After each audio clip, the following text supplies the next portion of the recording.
Welcome to this month's Evidence of Greatness. For this month, we're going to be talking about an article that was written by Felicia Huppert, and the title of the article obviously is here. It's called Psychological Well-Being, Evidence Regarding Its Causes and Consequences. And I just wanted to set the stage a little bit for why I picked this article for this month.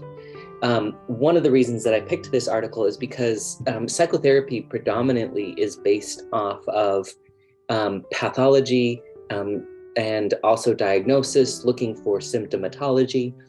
And one of the things that is a subtle argument in this paper is that because that's the predominant thrust of psychotherapy, we are oftentimes overlooking the concepts or components of well-being. We may not be assessing those things. We may not be talking about those things. And one of the things that has then resulted in is that we have a lot of evidence and we have a lot of research that goes into addressing different diagnoses or symptoms from various theoretical approaches.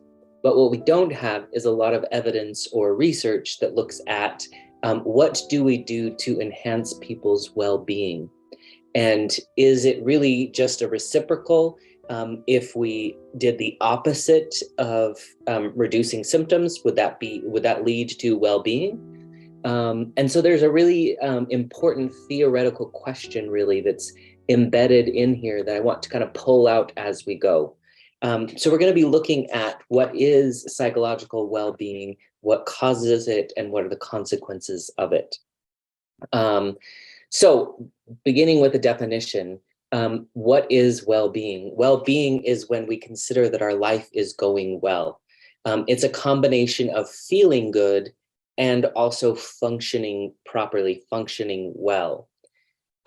It's interesting because when you look at the components of negative emotions, the experience of painful emotions like disappointment, failure, grief, those are all part of normal everyday life. And so one of the things that we need to do and we need to learn how to do is to manage these negative or painful emotions. And when we do that, and I think this is a really important component, when we learn how to manage these things, that's an essential component of long-term well-being. So it might temporarily be difficult or challenging, but we need to figure out how to manage these moments of difficulty in order to achieve long-term well-being. In addition to that, when negative emotions are extreme or very long-lasting, that's when it begins to interfere with a person's ability to function. That's when it begins to interfere with this person's daily well-being, and that's when well-being is compromised. So when these negative emotions are prolonged, that's when well-being begins to get jeopardized. But negative emotions in and of themselves aren't problematic. In fact, they're a normal part of everyday life. And when we learn to manage them well, that's when we can contribute, actually enhance well-being in the long term. So those two components that we talked about, having positive, feeling good, having positive emotion, and functioning well or functioning effectively. The article kind of breaks those things down and says, what are those? So again, just as kind of context for what we're talking about here, positive emotion are things like happiness, contentment, showing interest in things, being engaged, having confidence, having affection, right? All of these things are positive emotion. And when we're functioning effectively, that means that we're developing our potential, that we're growing, that we're becoming better. Also that we have some control over my own life, right?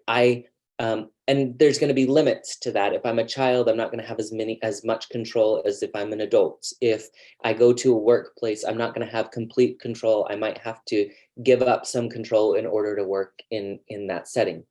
So having some control over my life is where we function effectively. Also having a sense of purpose. They kind of define this as working toward valued goals. And one of the things I think that's really, really important from a solution-focused perspective is this is oftentimes what we're trying to get at with what's your desired outcome? What are your best hopes? In essence, if you were being the version of yourself that was living in accordance to your purpose, what would you be doing? What would transform? What difference would there be? Those kinds of things. And so I think that's a really kind of important thing, is having a sense of purpose, and also feeling like I have the ability to achieve that sense of purpose. And then the final thing is experiencing positive relationships. Now, again, think about how much solution focus comes into play here. If we talk about developing one's potential, again, that taps into that desired outcome. It's a transformation. If I have the ability to transform to achieve what I'm capable of achieving, then I'm moving into the realm of well-being. If I have control over my life, if I, again, think about the principle of honoring agency and autonomy that's foundational in solution-focused therapy and the diamond, it's contributing to a sense of well-being. We already talked about that, moving toward the purpose, but then also experiencing positive relationships, asking those relational questions and what would be different and who would notice and what impact would it have on them. And then also asking meaning-making questions to say, what would it mean about you if you were able to engage with that person as this version of yourself? So each of these components of well-being, positive emotion, and functioning effectively are so integral to why we do solution-focused brief therapy the way that we do it. And so one of the things that I would begin to argue is that this is an approach that contributes to well-being rather than focusing on symptoms or diagnoses or disorders. This is an approach that is looking and building well-being, which I think is hugely important and kind of sets again kind of a trajectory of a different theory of change. This is not a theory that's based on addressing problems, finding the root cause of problems, creating behavior change toward problems. Instead, this is an approach that's built on developing well-being, which I think is really kind of revolutionary and vastly important. So why should we study well-being beyond what I just said about solution-focused brief therapy? From the article, they mentioned, because many of the drivers of well-being are not the same as the drivers of ill-being. And that goes back to what I was mentioning before of it's not just the reciprocal nature. If we reduce symptoms, it's not that we're then going to be developing well-being. We might just eliminate symptoms. We have to do something different to create well-being. And so we need to know, how do we do that? What are the components of well-being? How do we help people move in that direction? In addition to that, that second point says the strong possibility that by influencing flourishing in the population, we might do more to reduce common mental and behavioral problems. So in essence, what they're arguing is, again, there's a different theory or mechanism of change, that if we enhance well-being, then people who are functioning well will then be able to adequately manage and take care of things that are troublesome for them. So it's a way to treat mental illness or struggles, behavioral problems, those kinds of things. But also I think this last point is also a key component to prevention. That instead of just treatment, if we enhance well-being, we're also preventing potential mental health disorders. And so I think that's a really, really important thing, that simply by doing solution-focused brief therapy, we could prevent challenges or difficulties in the future, or we could improve someone's effective functioning, and thereby they would be able to manage things and keep them out of a range that's problematic. So there's a really important component for why we would need to study well-being. So then they talk a little bit about the neuroscience of well-being. What happens when we talk about well-being? One is this positive emotional state. That shows up higher in the left prefrontal lobe here, while negative emotions show up higher on the right activation at rest, right? So positive emotion shows up more on the left side, negative emotion shows up more on the right side of the brain. This stability isn't present in children, where it's kind of lobal, right? Life events, parental influence, and other environmental factors play a critical role at this point that kind of sets a trajectory or pattern for people. that if they're treated well, again, kind of this focus on well-being, if they have a good foundation, then this normal pattern of neurodevelopment will be produced. In addition, if we look at cortisol, which is the stress hormone, it's regulated better by those who are psychologically well. And so stress, again, it's negative, this negative emotion of cortisol or stress, that's part of life that will come. But what they notice is it's regulated better. In essence, it doesn't peak, it doesn't last as long for people who have a better sense of well-being. They're able to manage it better. Serotonin, on the other hand, is seen to be correlated with positive mood. So this is one of those feel-good chemicals, but it's not directly related to negative mood. That means if I feel negative emotions, it doesn't necessarily mean that there's an absence of serotonin. This supports this idea that there are two different mechanisms that are going on, that it's not just that a well-being system or function is the reciprocal of a problem focus or disorder focused approach, that they can function completely independently. That means if we can enhance well-being, then serotonin will increase, and that serotonin will increase the positive mood. And by doing that, I could then effectively use that positive mood and the benefits of positive mood, which one of the things that we commonly talk about is kind of an enhanced vision, a better sense of being able to problem solve. So if I enhance well-being, I'm helping that person to be in a place where they can manage their own negative mood effectively. And then finally, oxytocin may play a role. And this is a chemical that comes when through social bonding. It's an important component in, again, going back to functioning effectively, social bonding and reciprocal relationships is an important component. And when I have positive emotion, oxytocin is more likely to be present, which then enhances my ability to connect well with others. So there are all these chemicals that if we can have certain kinds of conversations, if people can develop well-being, if they can function effectively, then we're actually helping them to become more resilient in the face of challenge or difficulty. So again, this contributes to this idea of the theory of change of solution-focused brief therapy, that we're having conversations that lead to positive emotions. We're having conversations that lead to well-being, which then prepares people to be able to manage their life better. Also, from a developmental perspective, it's important, and none of these things I think are going to be surprising. They talk about the things that can impact someone's ability to develop well-being, psychological well-being. They talk about how social factors can play a difference in brain development, good attachments, genetic factors play a role, just like in lots of things. They talk about there's this 5-HTT long allele, which is a protective factor and a resilience builder. Whereas if you have the 5-HTT short allele, then you're more potentially prone for depression or things like that.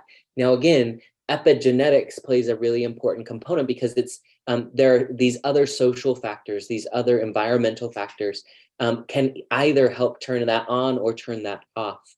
And so this isn't just like if you have this particular allele, then you're bound to be depressed or you're bound to have better resilience. But it's a combination of genetics and social factor. In addition, personality, they mentioned people who have autonomy, which again, think about that solution-focused principle, environmental mastery, personal growth, personal relations with others, having a purpose in life. Again, you can hear all of those things that we can enhance through solution-focused conversations, that we can improve personal growth. We can develop conversations about relationships. We can honor their autonomy. We can ask them about the version of themselves that's living within their purpose. And so these kinds of conversations really can influence this neurobiology and the developmental perspective. They then looked at demographic factors, and in essence, what they mentioned is it kind of transitions over time, that stages of life come with more or less stress, and therefore those stages of life come with more or less natural well-being. But if we know those things, if we know that children and older adults tend to be a little bit more happy than middle-aged adults, that then we can understand that, and we can incorporate that into our questions, and we can say, if you were moving to a place of stability, a place of being able to manage your stress differently, so we can incorporate that knowledge into our questions. And then the other thing I think is really kind of important is this intentional activities. Intentional activities can bolster well-being. They talk about things like behaviors, which are exercise and being kind to other people. They talk about interpreting things in a positive light or feeling gratitude as the cognitive components. And they talk about striving toward goals and holding values as motivational components. So again, when we talk about things like your desired outcome and what would be different and how would you know that you're functioning at your very best, in essence, we're getting at all of these things of how would you feel, what behaviors would you contribute to, how would you behave toward other people, all of those things.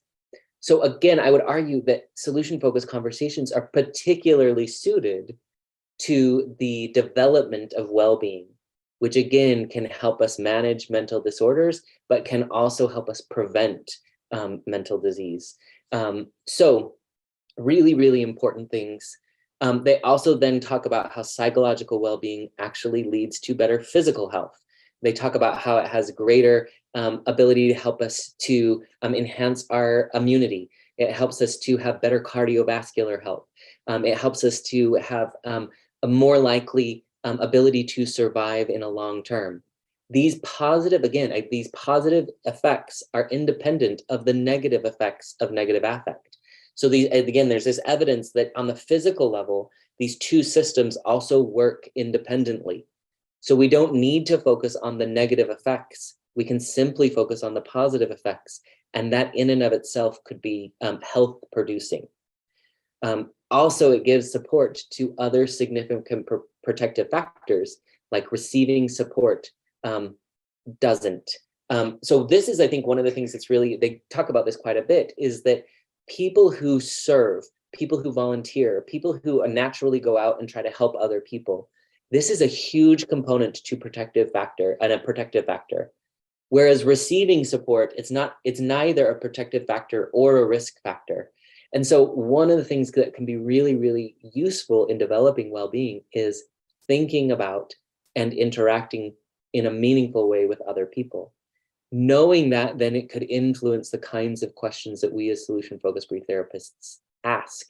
We can say, who's the first person who would likely notice this?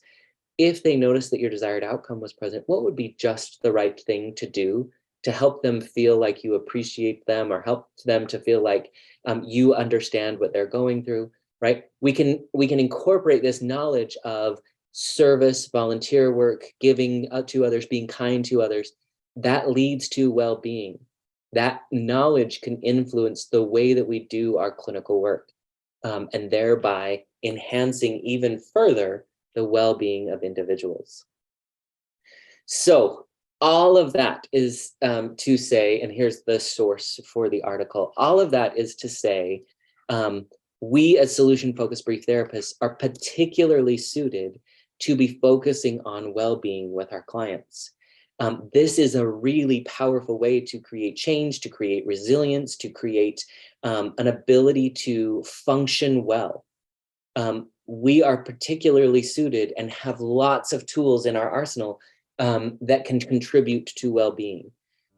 So as you think about how you do your work, as you think about why you do the work you do and the way that you do it, I would encourage you to think about this construct of well-being and strive to enhance people's well-being, perhaps even more than focusing on solving their problems or fixing their symptoms or reducing their problematic behaviors.